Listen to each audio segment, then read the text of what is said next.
మరో breaking news చూస్తున్నాం. సికింద్రాబాద్లో చికెన్ సెంటర్లపై టాస్క్ ఫోర్స్ జీహెచ్ఎంసీ అధికారులు సంయుక్త దాడులు నిర్వహించారు. వారాసిగూడ పోలీస్ స్టేషన్ పరిధిలోని షాపులపై ఆకస్మిక తనిఖీలు చేపట్టారు.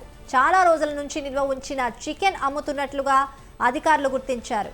ఈ దాడుల్లో కేవలం ఒక్క షాపులోనే 800 కిలోల నాణ్యత లేని చికెన్ను స్వాధీనం చేసుకున్నారు.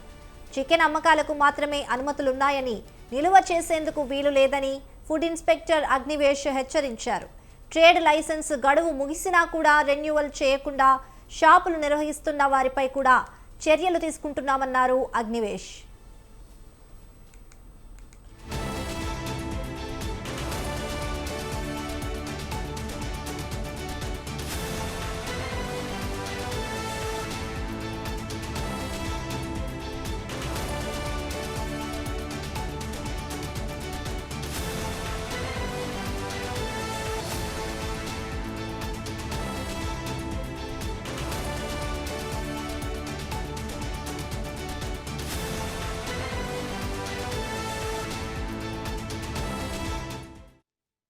అండి, నా పేరు డాక్టర్ అగ్నివేష్ అండి, veterinary officer, Amberpet circle, Secunderabad zone అండి.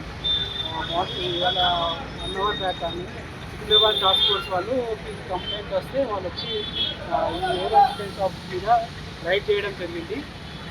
వాళ్ళకి ఇన్ఫర్మేషన్ అనేది స్మాల్ చికెన్ అమ్ముతున్నారు, ఖరాబ్ అయిన చికెన్ అమ్ముతున్నారని వాళ్ళకి కంప్లైంట్ రావడం జరిగింది. వాళ్ళు వచ్చి రైడ్ చేయడం జరిగింది. రైడ్ చేశాక మా జిహెచ్ఎంసీ ఆఫీసర్ సికింద్రాబాద్ వెటనరీ సెక్షన్కి ఇన్ఫర్మేషన్ ఇస్తే మేము మా వెటనరీ టీమ్ ఎన్ఫోర్స్మెంట్ టీమ్ అందరం ఇక్కడ వచ్చి చూసామండి. లోపలికి వచ్చినప్పుడు కొంచెం ఏమంటారు వాళ్ళ అన్హైజీనిక్ కండిషన్స్లో మీట్ అనేది చికెన్ అనేది ఉంది.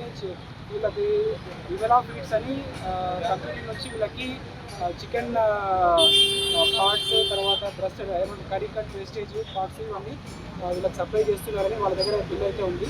లోపల వెళ్ళినప్పుడు మాత్రం ఫ్రీజర్ కండి చికెన్ అనేది